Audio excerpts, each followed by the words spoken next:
comes from politicsdoneright.com, publishers of How to Make America Utopia, Take Away the Economy from Those Who Rigged It, As I See It, Class Warfare, The Only Resort to Right-Wing Doom, It's Worth It, How to Talk to Your Right-Wing Relatives, Friends, and Neighbors, and other books written by Egberto Willis.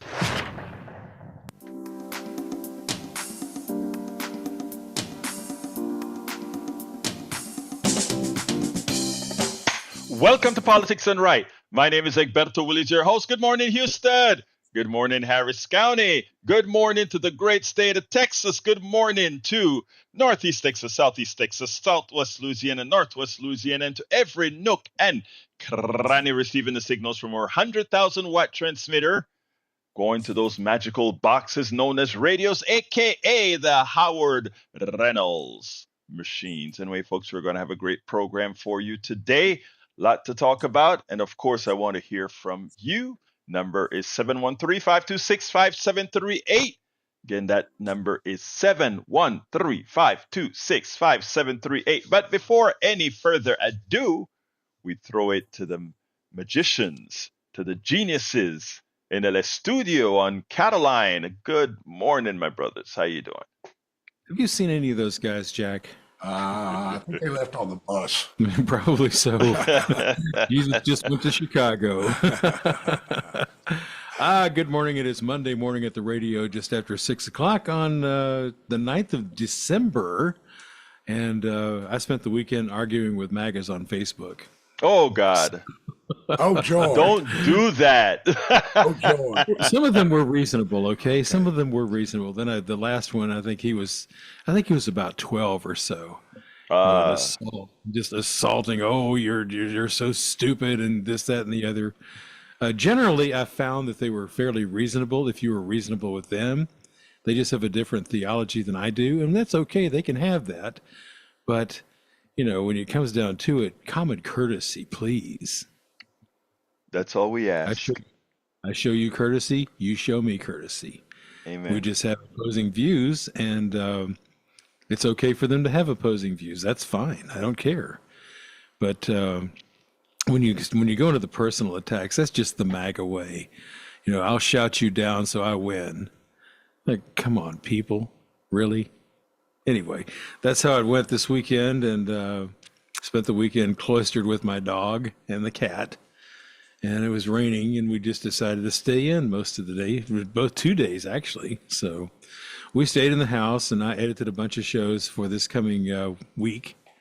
Well, not this coming week, but week of Christmas. The studio is not going to be open. We're still going to be on the air, but there won't be any humans here.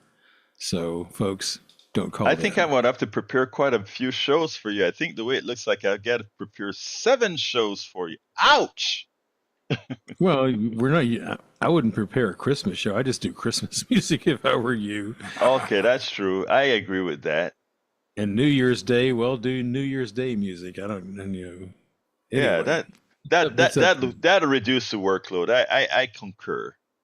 Well, you got all these shows from the past. You can't go, okay, and now we play this show from here. But then Yeah, again, actually, you know what? So funny. I have interviews that I have done that because our listeners here take precedence. I'm prepared to play the interviews and never get a chance to play them for some real good solid. I play them all at 3 o'clock show, but a lot of them I want to play it here. But hey, well, you come first. Well, move it right up to 6 o'clock in the morning. And then Tag is waiting for us, and he's the first one to call in. He must have something very pressing to talk about. So Jack has even more pressing stuff. He's got a quarter page of wisdom, which we need to hear. Wisdom, wisdom, wisdom. Good morning, Egberto. How are you? Good morning, my dear brother Jack. Talk to me. Right. I'm going to start something new here called Dealing with Fascism. Little tips to get you through. Okay, Dealing with Fascism 101. The first thing you can do is put in a vegetable garden. Supplement your grocery budget with fresh homegrown veggies. Learn how to compost and make fertile soil that not only grows the plant but supplies enough nutrients to grow the microlife that interacts with the plant's rhizosphere to feed the plant the natural way. Not no miracle grow garden. Miracle Grow gardens are okay, but they just don't build the plant's rhizosphere like a natural garden will. And you'll be surprised at the results you get if you can follow the composting techniques. And it will, like I said, supplement your grocery income if things get tough. It might even work out where you need that garden. You depend on it. But that would be the one of the first steps I would take for dealing with troubled times ahead, possibly. Well, I think they were probably going to be eating a lot of tomatoes. I rented. Oh, tomatoes for lunch again? Oh, okay. Well, At least we let have me see. food. Have you been growing anything, Jack? No, I don't have the a space right now to do that. Not Oh, anything you okay. could eat. I don't know. You No, may be sir. able to eat that. No comments. No comments. Anyway, before we go and with further ado, you got a message for one of our great listeners. Melissa says, tell him don't bother with them. They got what they want. They wanted what they got. Oh, They got Melissa, nothing but salt in their bodies. it's a So, sport. It's a new yes. sport. Yeah, well, she's there to protect you, brother. She said, hey, don't get yourself psychologically involved. But you know what? Tag has been waiting on the line. So let's go ahead and give Tag the honor. I mean, I have a lot to talk about to open the show, but if Tag calls as soon as we start, let's let Tag have the air. Good morning, Egberto. Good morning, Tag. How are you doing this morning, sir? Good. And listening to your opening, I just wanted to say happy holidays to everybody. Considering you guys we're going to be gone. Everybody's going to be gone for the holidays, I guess. but I say that because there's so many holidays to cover this time of year. I So know. it's nothing against Christmas, but there's a lot of holidays to cover. I just want to speak to Jack's composting thing a minute. Uh-huh. We found we could take our kitchen scraps, the seeds from all the stuff that we eat, and we put it in the compost. And then when spring hits or when it warms up a little bit, all that stuff grows, and you can have a garden for free. So it's a great thing. Oh, you mean like if you have your melons and your cucumbers and all of that, just throwing it in compost, you get a whole bunch of different vegetables growing? Is that Yeah. what you're saying? Yep. Squash and your peppers and tomatoes, especially to make Howard happy. Yeah, you could take old tomatoes that you didn't eat, put them out there. Next thing you know, you got tomatoes coming out your ears. Wow. So I mean, so you just throw them around the yard and you get they're all mixed in together, different vegetables. yeah, you just put them in your garden space where you want to make a little compost. And especially the one great thing is your coffee grinds. Uh-huh. And then the worms come in, and boy, I'll tell you what, you can have some really fertile soil right away. It makes a huge difference. So this time of year, you need to think about those things. So really important. I appreciate Jack bringing that up this morning. Yeah, well, We learned that in Houston. We learned that in Houston because you can grow down there year round just about. So it's always had stuff coming up out of our compost. That was pretty cool. But one thing I want to get to here real quick, Egberto, is you talk so much about healthcare, right? Mm-hmm. So I I love wanted to throw a word about that is healthcare. actually that is one of the most important things I think for not just me and family, but the entire darn country. People are suffering in silence. But go ahead, brother. Well, when we look at what 2025 is saying, Project 2025, which Mm-hmm. now looks like it's a lot closer on the horizon here. They want to cut so much government funding. Well, it's pretty apparent to me that they're going to go after the VA healthcare, Mm-hmm. and they've been trying to do this for a while to put the veterans back into the regular healthcare system. So pretty soon, a lot of these veterans are going to be forced into Medicare Advantage. Oh, happy days! That's a whole goal. Yeah, we don't have enough hospitals and doctors and nurses and stuff right now to care for the people who are already in the system. what's going to happen when they start closing down the VA healthcare system and all those people come in? I mean, it's going to be a traffic jam, I think, with the healthcare. Not, So it's not that only was my, that. Yeah, I appreciate that, Tag, but it's not only that. The VA takes, the VA is like the post office, right? Even though the VA is actually a government institution, the post office is an appendage of a government institution. The post office is an independent organization funded by, it funds itself pretty much. But but it's a constitutional organization. And the thing about it is, people like to give the post office a hard time, just like they give the VA a hard time. I want to tell Americans that here is a reality. The VA and the post office gets a hard time because it's a part of the government, run by the government or a government entity that has been extraordinarily successful. Let me explain. You cannot mail a letter in by FedEx, UPS, DHL, or any of the big guys for under $1 to any place in the United States, meaning Hawaii or Alaska inclusive. You couldn't do it with your private system. But because of the way the post office is set up, you can do it. The VA is the same.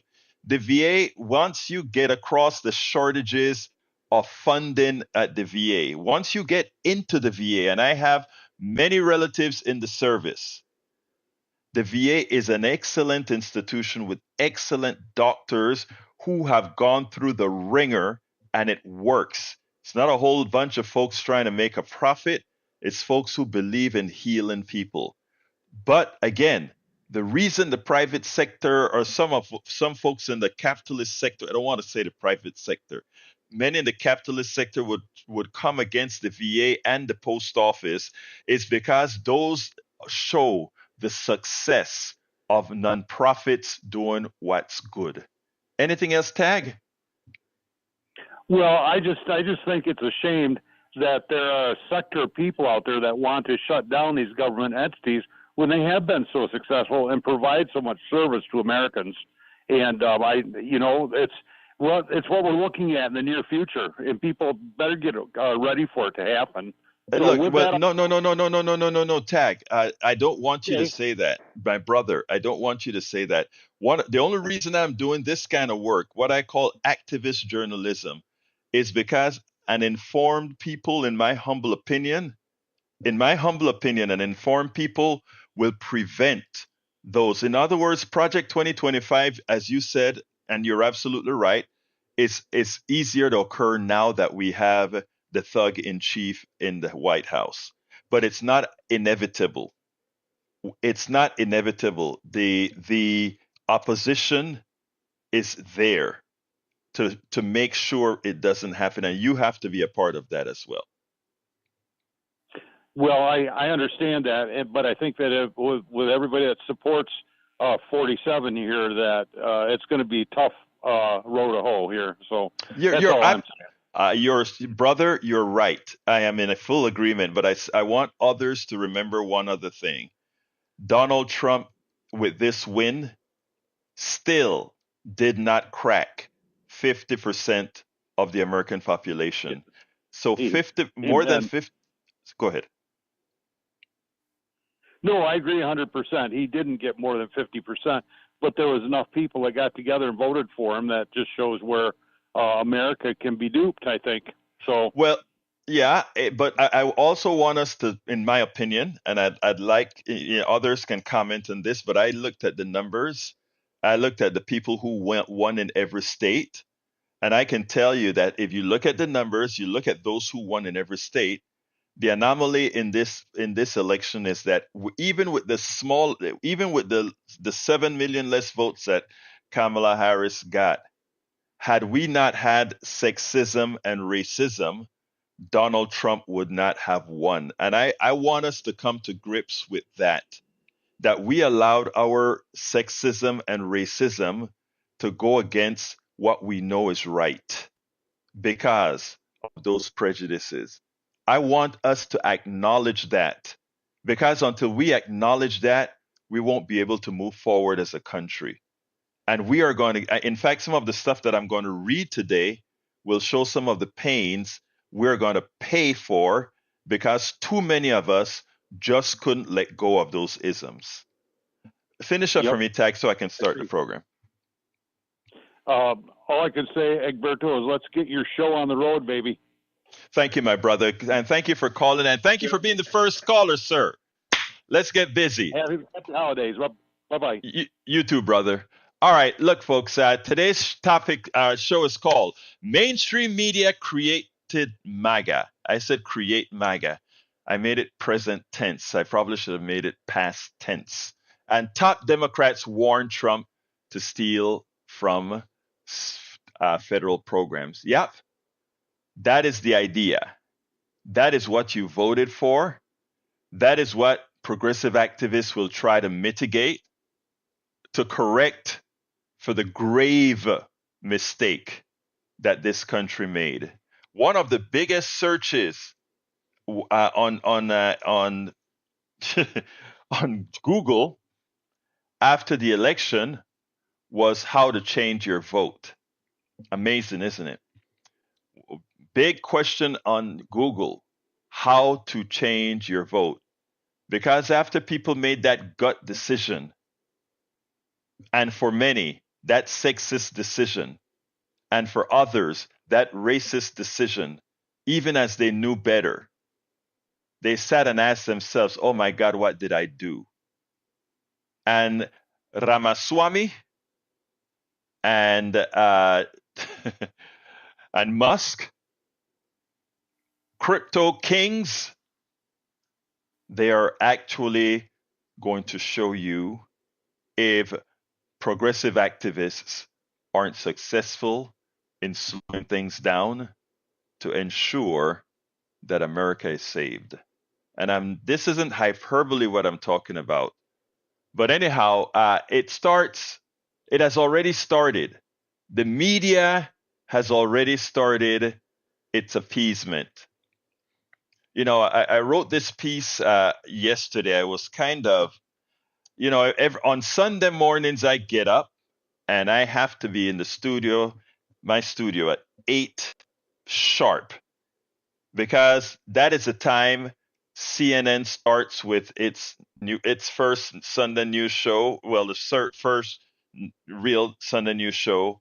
Then it goes to NBC and CBS, as well as Fox and the others. So I have all these screens up and I'm watching all these things. And today I'm trying to see, or yesterday on Sunday, I'm trying to see what's coming. How are these guys going to go ahead and talk the narrative? And I'm thinking, is it going to be appeasement like Joe Scarborough and Mika Brzezinski did with Trump, and now they're trying to, you know, justify it?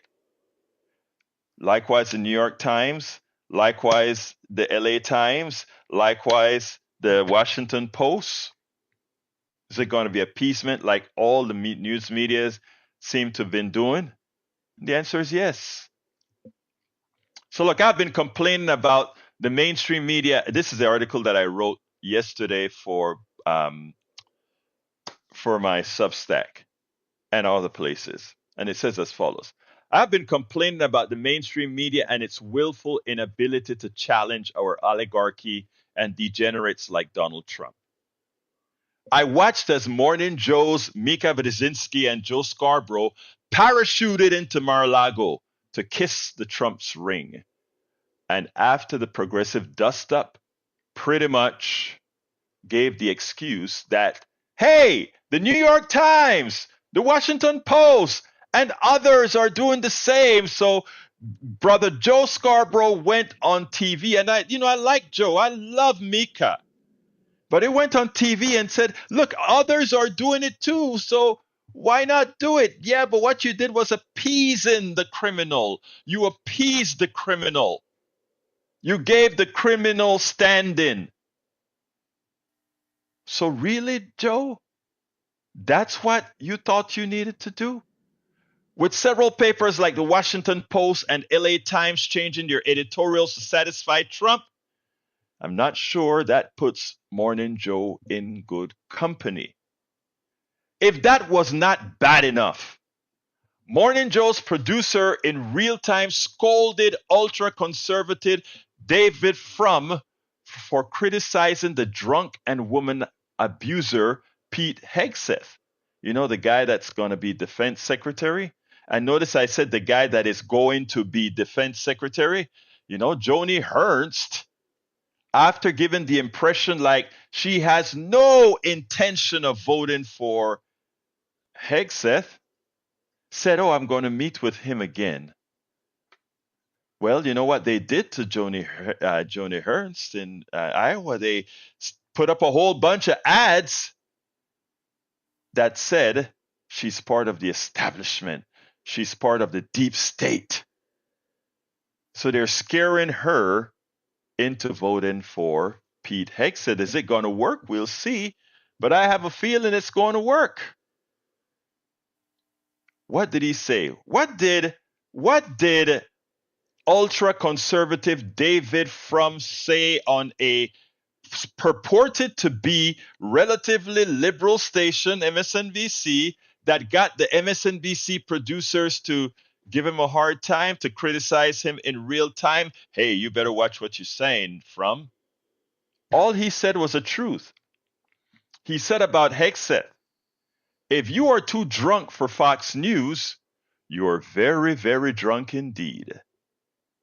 After that commercial break, Mika also issued an apology calling the true statement flippant.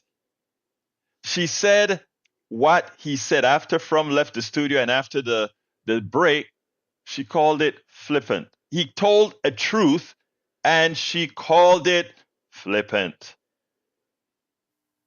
Frum criticized the Morning Joe fiasco in an article he wrote for The Atlantic titled "The Sound of Fear on Air." In other words, the takeover of the media by the oligarchy is complete. The sound of fear on air. It's like we are back in the Soviet Union, where Pravda was the national paper and could only say the things that the people in power would have them say. Remember Pravda? The article is more than a decade late, as the damage done by mainstream media fear began from the time it became a profit center, more so than the unambiguous truth teller. As I do every Sunday morning, I set up my computer screens to watch all the Sunday morning shows from the major news networks. I grabbed a few clips, but as I clipped more and more video clips, I got more and more upset. Why? The questioning of the president and his sycophants was nothing more than the platforming and the normalization of an alternate universe. No real pushback on the stream of lies, misinformation, and misrepresentations was addressed in any substantive fashion. One irked me specifically when Donald Trump said to Kristen Welker that his economy was greatest and that the inflation was low for Biden's first year and a half because of said economy. Because of Trump economy, he claims Biden's inflation in the first year and a half was low. That's BS, of course. Welker did not use the opportunity to tell Americans the truth. And the truth is so simple. And if she told the truth and the right wing got mad about it, that would even further enhance the truth, because we could have come back and said, here are the numbers. You're fighting about it, right wing. You're fighting about it, MAGA, but here are the numbers. And let me tell you what she should have said.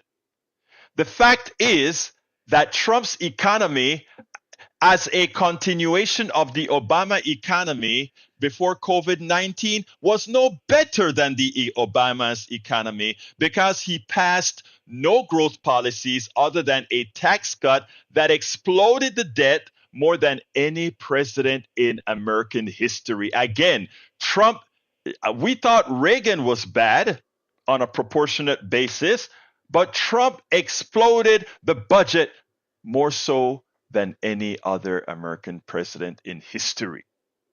Inflation had not started going up with his mismanagement of the economy because COVID 19 killed demand. If you don't have demand, you can't have inflation. It kept inflation at bay. Again, if you have a pandemic, you don't have demand. If you don't have demand, you don't have a problem with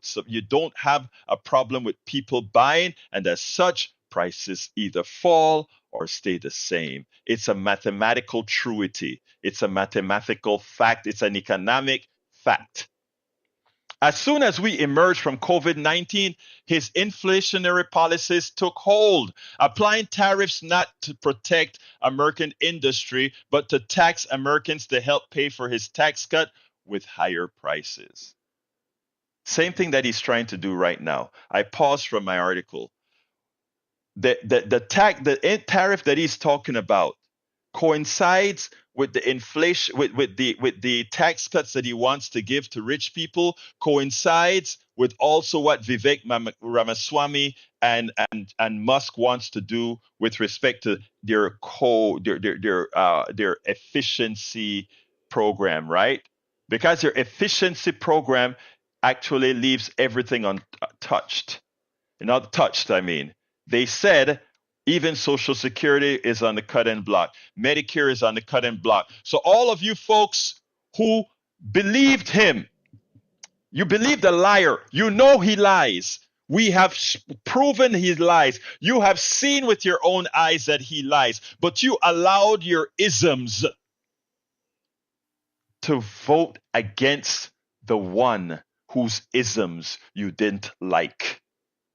And in the process, your Social Security, your Medicare, your disability, they are all in danger in order to give people that have made a windfall over the years. All these billionaires made that windfall on your back. They used you.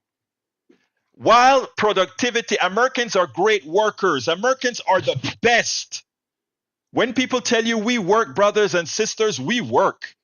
You go to any other country in the world and you don't see people work as much. They have more vacation time. They have more grievance time. They have more time for lane load. They have all this time in the world. They have siestas. They have all. Americans are chucking it, working hard. And at the same time, the billionaires are telling you you're not working enough because you don't know how bad it is that they're using you. You don't realize that you're fighting to get to work. You're not having mass transit. You having to go into the traffic. You having to do all these things.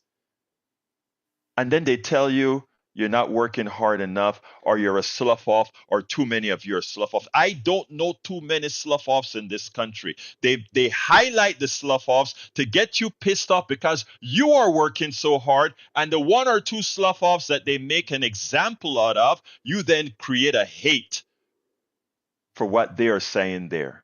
Brothers, we're being hoodwinked. So we are the hardest workers in the world. And they still want you to work more. Do you know that our productivity went through the roof and we got very little of that? All that money went to the oligarchs, to those folks who have billions. A few callers, specifically Brian, he gets upset when I say the billionaires make the money on your back. That is not conjecture. That is not, I think the billionaires make money on your backs. That is a statement of fact. The abuse of the worker is what have made the billionaire class. That's a statement of fact. Provably, analytically, computationally, provably. This does not remove the reality that our inflation was caused primarily by greed, given the lack of shortages in most areas. In other words, even as Trump's tariffs were inflationary, and we have to be honest, Biden didn't remove most of them, or if any. That wasn't what caused that 9% inflation. That was corporate greed. Supply chain was a minor issue that was exploded. Price of oil and the war in Ukraine and Russia was not a real incident because there was never ever an oil shortage. If you recall, even as the war went on, Saudi Arabia and Texas corporations colluded to cut 2 million barrels of oil off of the market to keep prices high and raise prices. That wasn't your government doing it. That wasn't Biden doing it. That was your plutocrats. That was your oligarchs. The people that continue to play with your minds. The people that continue to completely indoctrinate too many of us. Because Trump, the oligarchy, and their sycophants' false narratives are never corrected on topic. I'm talking about the news media now. I'm back to my article. Because Trump, the oligarchy, and their sycophants' false narratives are never corrected on topic after topic. Otherwise, good people can be MAGAnized. I just created that word, folks. Are you MAGAnized? Are you MAGAnized? Well, the media have allowed their airwaves to be used by the plutocrats to MAGAnize many of your brothers and sisters. And while more than 50% of the population has not yet fallen for the lies, the distribution of MAGA around the country, along with the progressive apathy, gives the Trumpists a winning hand, which is what occurred.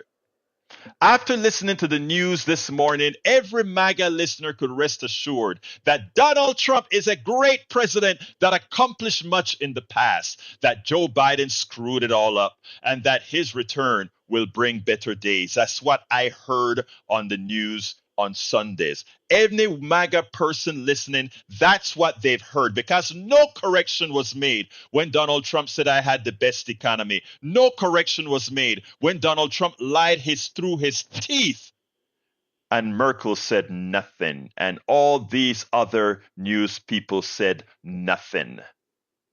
The average listener would believe that while they may not have voted for Trump, he will be okay because he sounded sensible. They made him sound sensible. They sanitized Donald Trump. They sanitized that guy who holds women by their crutches. They sanitized that person who robbed them with a Trump University. They sanitized that guy who stole from his workers. They sanitized that guy who raped women. They sanitized that guy who didn't pay his taxes and inflated the price of his properties to get a loan and deflated the price of his properties for taxes. They sanitized him. They don't mention any of these things, but any other progressives come on TV. They're ready to challenge them, but they don't challenge the evil ones. Those who follow politics are left pulling hairs as the Trump normalization continues. The media did nothing about telling the truth about Biden's policies. Left to their own devices, they will and have started bringing back manufacturing. That is Biden's policies. These are Biden's policies. If Trump leaves them alone, if Trump does absolutely nothing, manufacturing is back, economic security is back, infrastructure building is back, and much more.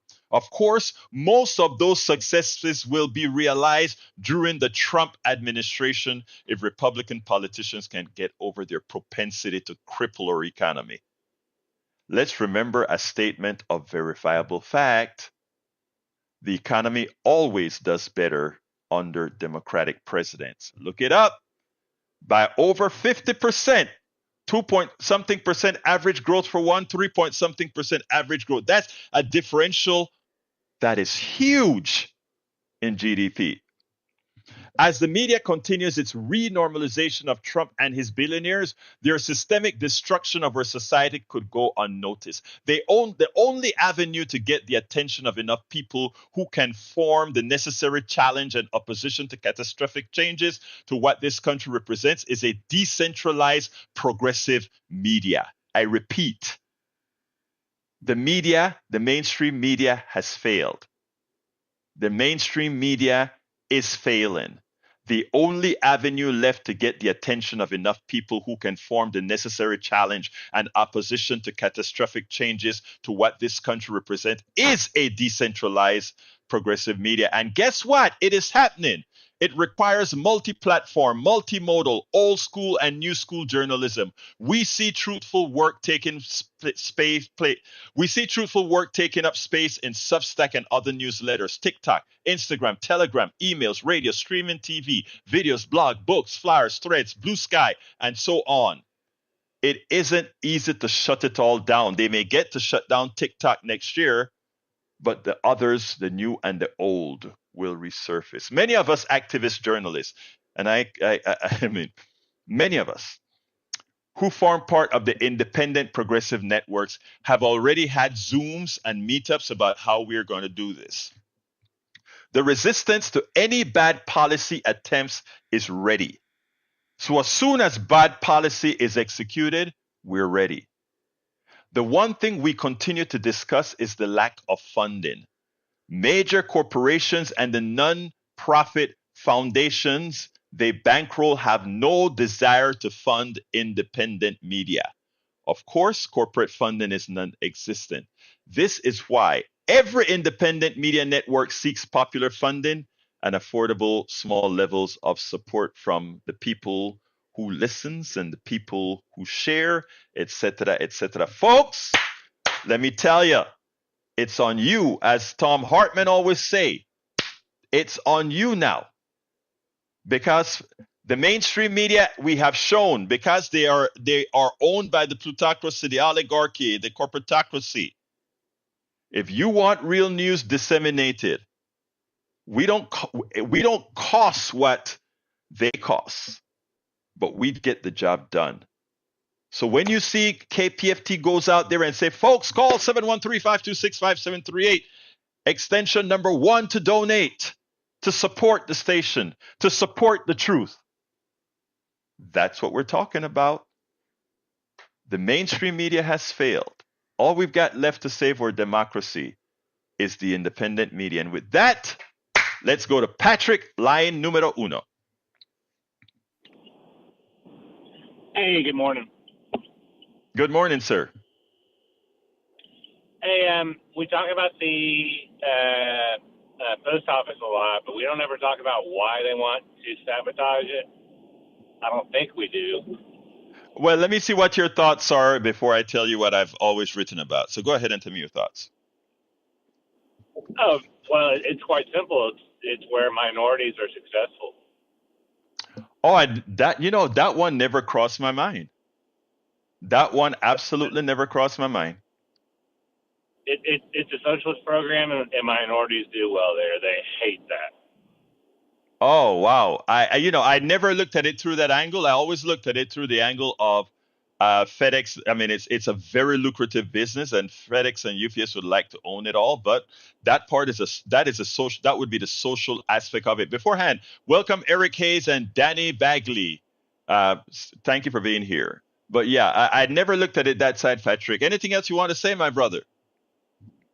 Yeah, I've said it before on this program, but I'll say it again.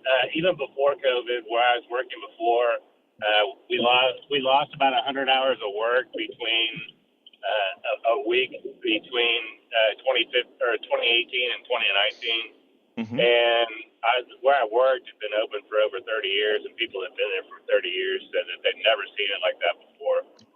We were subcontracted by TxDOT and did infrastructure work, and the quote unquote infrastructure president couldn't figure out how to keep the TxDOT funded.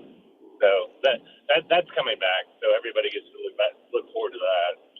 Oh yeah, you got a lot of money. You got a lot of money coming in from the Biden infrastructure projects. So that'll be flushed. All right, y'all have a good day. Thank you very much, Patrick. I hope to see you at 3. All right, let's go to Brother Ray. Hey, Brother Egberto, you were spitting hot fire this morning. I really was enjoying the preaching, because basically you don't say anything that's, untrue. And, you know what's sad about the mainstream media? People like for instance, somebody I look up to or looked up to at one point was Stephen A. Smith. But Mm-hmm. Stephen A. Smith identifies more, even though he says he votes Democrat, he identifies as an independent, but he said he identifies with some conservative values, and he regretted at some point even voting for a Democrat because of the woke crap that they put on and all of that. And, you know, he talks like somebody that is basically, you know, going the way of Joe Scarborough, saying, you know, let's give conservatives a chance, you know. But I know, because he's a mainstream sportscaster, Mm-hmm. that's where a lot of his bread is buttered.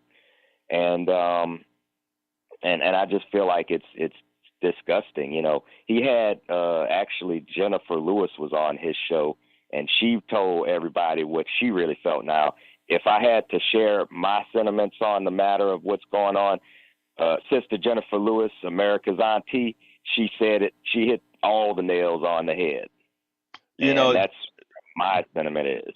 and let me tell you about Smith. I sent him a tweet the other day because what he said was simply ridiculous. This woke thing.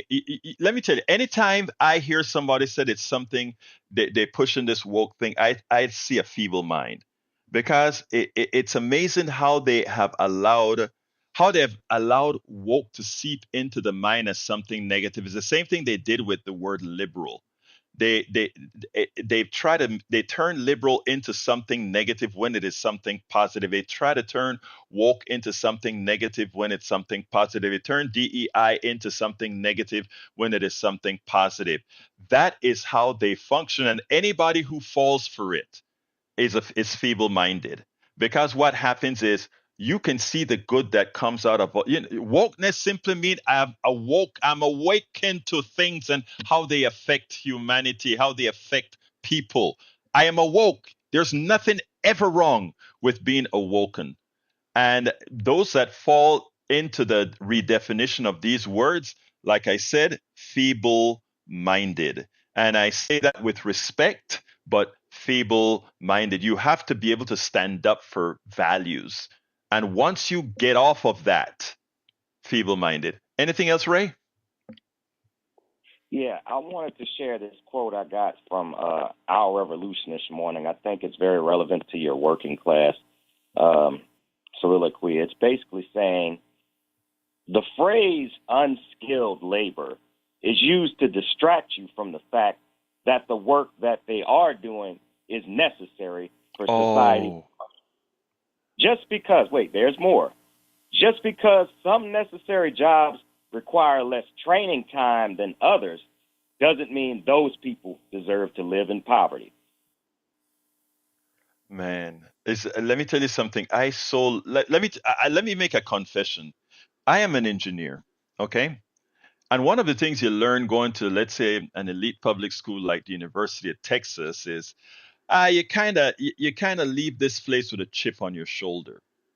Okay. And I had to learn how to get that chip off the shoulder, right?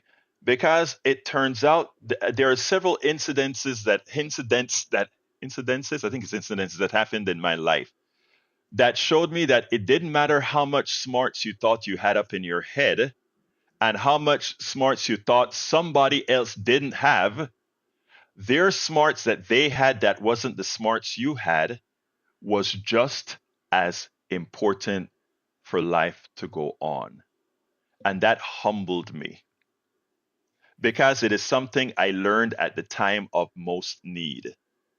And I wish all those people that think and this goes for Musk and all these people that think they're wealthy and because they have capital, they have everything.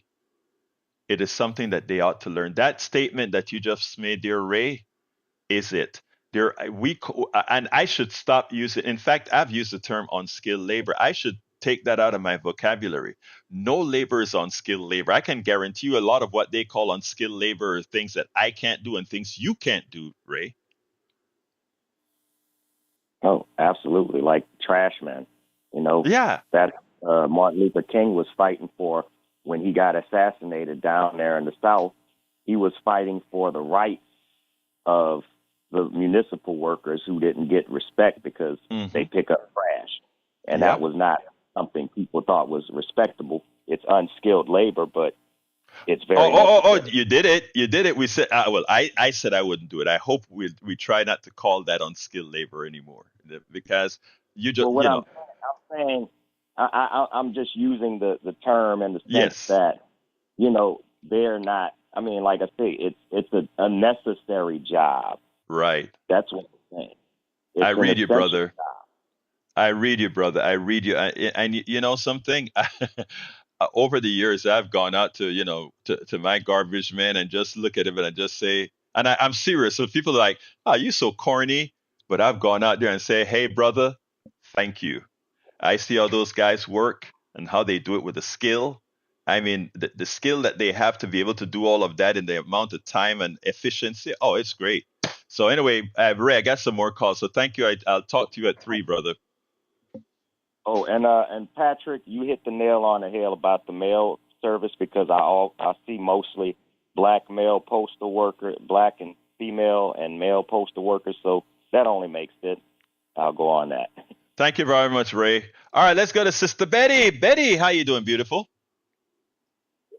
I'm doing fine. Thanks for waking up getting the mean streak going in me this morning. On Trump, his lookalikes, his twins, they're inappropriate. They're like, say, for instance, a stepfather asking their stepdaughter to do something inappropriate when the mom is gone. I circle that for turning me out again 4 years. And on the garden, you can grow asparagus. They come sticking out of the ground straight up alongside your fence. And I still buy stamps. I love this country. And I love my 3 amigos, my 3 morning amigos. Love Thank y'all. you. Bye-bye. And let me just say, we love you very much, Betty. We love you right here. Come on in, brother Augie. And yeah, I was thinking about the MAGA people. The Democrats should have come up with their own MAGA caps where they say, make America great for everyone, not just the 1%ers. So we should have had our own MAGA hats. Yes. And add the 2 words for everybody, not just the 1%ers. And don't realize that the 1%ers are buying up the media, and they're telling the media what to say. Yes. And the Republicans have tried to overtake the government, make coups twice already. People forget about that. They did it in the 1930s. George W.'s grandfather, Prescott Bush, he was the ringleader of a coup attempt in the 1930s. He got Remington Arms Company to supply weapons for the coup. He got military officers, to lead them. And the bonus army that went to World War One and wanted their bonus pay, they had a march on Washington. And they thought they could talk these military officers into getting the bonus army to be the soldiers for their coup. But they needed a Marine general to lead it, and the Marine general had morals, and he was patriotic and refused to go along. So the coup never happened, and the newspapers didn't write up about it. Just like today, the media doesn't write up about all the bad stuff the Republicans are doing, particularly the Trump Republicans. You know, And in the 30s, the media said, nothing to watch here, folks. It was just fake. And in the Senate hearings, they sealed them so nobody could find out the truth about what happened in the 1930s, just like they're lying to us about what has happened during the Trump administration and what the Republicans are doing. Yeah, let me tell you, I got some more calls that I got to take, Augie, but you nailed it. I'm watching on Netflix well, I guess it's a new edition of the series, I believe, called Turning Point. I think it's the bomb and Cold War. If anybody gets a chance to watch that series on Netflix, I got up this morning, I was watching it while I'm spinning this morning, and it's something that's very important for us to watch because it has, it goes right into today. But anyway, Augie, thank you, my brother, and we'll talk more this week. All right. All right. Thanks. Bye bye. Thank you, brother. Let's go to brother Bruce. Come on in, Bruce. Yeah, Alberto, good morning. I want to address the caller that talked about Stephen A. Smith and woke. As a child, and I'm 70 years old, so it was in the 60s, I remember going with my family to get hamburgers at a little tiny shack on Long Point Drive, and they had separate bathrooms, one marked colored. I'll take woke. I remember being at Herman Park playing as a kid and being told, don't go to that water fountain over there, you'll catch diseases. That's the colored water fountain. I'll take woke. I went to school with a kid that had childhood polio. He's one of my best friends. Spent his entire middle school years with a steel bar up his back with a brace under his neck. Had to turn his whole body to address you when he spoke to him. He lost the brace in high school and got better, but he would take woke. I had both mumps, chicken pox, and measles as a kid. If my parents had been offered a vaccine back then, I'm sure they would have preferred woke. Woke is not a bad word. Thank you. Goodbye. Boy, Bruce, thank you for those statements. And you know what? You keep putting your voice out there, all right? I guess he left already. Anyway, thank you for that, Bruce. That was excellent. And actually, I could make you know what about that? I think I'm going to cut that baby out. That was a great, immediately made poem. Let's go to Brother Brian.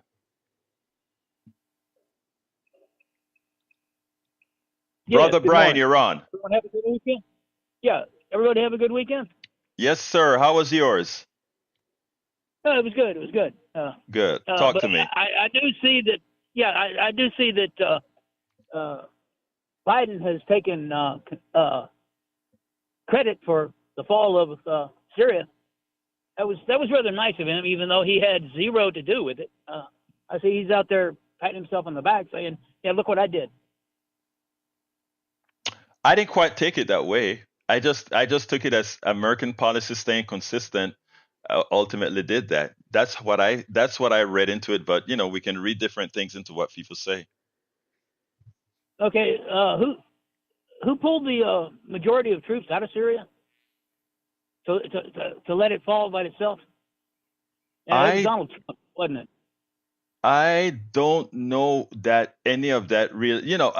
Let me ask you something, Brian. Why don't you just relish in when something successful happens, as opposed to saying it's Donald Trump did this, Donald Trump did that. When we go after Donald Trump, it's because Donald Trump has done something that materially affects Americans. Okay, but when it comes to things that work internationally, we're not going to go after Donald Trump for anything like that. I mean, I think it would do you well, and this is just my humble opinion. I think it'll do you well to just start thinking about things going well or not, as opposed to looking at the head of these things going right or wrong. Because again, you get into, we that's how we make mistakes as a country. I think the country made a grave mistake.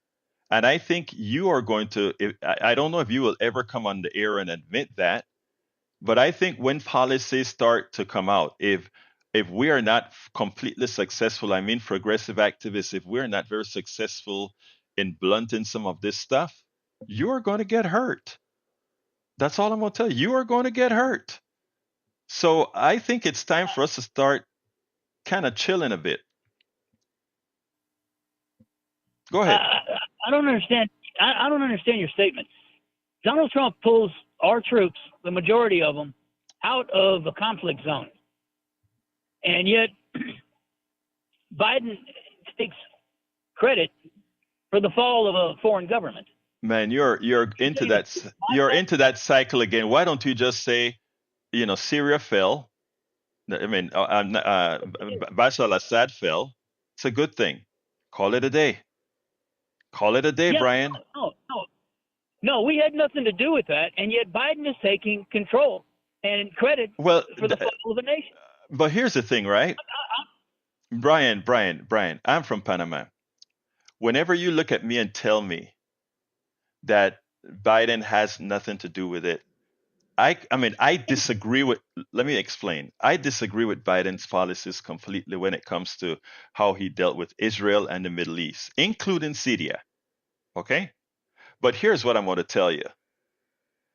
A lot of what Netanyahu did with Hezbollah and crippling and crippling Iran was the mitigating factor that caused the attack on Bashar al-Assad. Assad. Okay, so if you go down the list of things that occurred that caused the fall of Assad, Biden could take credit, even though I don't like that kind of a credit, because I thought that the genocide in Israel, the attacks in Beirut on Hezbollah, etc., which is a prime factor in why Iran is weak and couldn't help sustain Assad, was causal. So if you really want us to get technical of who has more of a, who likely made Assad fall, Biden could take credit for that, because he's the one who helped Israel get rid of Hezbollah, who weakened the policies that caused Syria to fall. There's your explanation. But Brian, you can go look it up and then come back tomorrow and talk to me. Thank you, Brian. You have a wonderful rest of your day. All right. Look, folks, we got to get out of here. But beforehand, let's go to the geniuses in the studio. Well, Brian's perspective is always very interesting. I will say that. Thank you for calling in, Brian. You're always welcome to call back. Jack, what you got? Well, to me, woke is a condescending put down to the people that are aware of the right's deception. Oh, yeah, exactly. Mm-hmm. Yeah, and I love the way Bruce did it. And when I'm done with the program, I'm going to cut that baby out and I'm going to put it onto my not my Substack. I'm going to put it onto my Blue Sky. And you're going to be a star, Bruce. Anyway, all our listeners, I love you all our callers. You too, Brian. I always have to say that. You too, Brian. Please remember, all the rest of the program is at politicsdoneright.com/newsletter, politicsdoneright.com/newsletter. My name is Egberto Willis. This is Politics Done Right. And you know how I get out of here. We are what? Out.